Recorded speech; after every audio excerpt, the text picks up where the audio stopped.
You ask Tiger to solve. This deals with linear equations with one unknown. The final result is x equals -16. Let's solve it step by step. Group all constants on the right side of the equation. Subtract 5 from both sides. Simplify the arithmetic.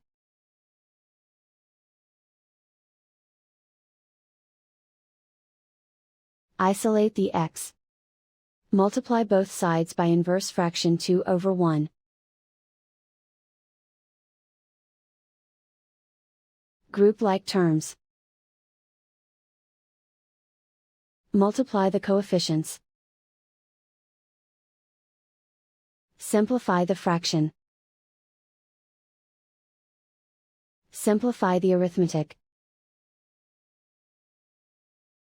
And so the final result is x equals -16.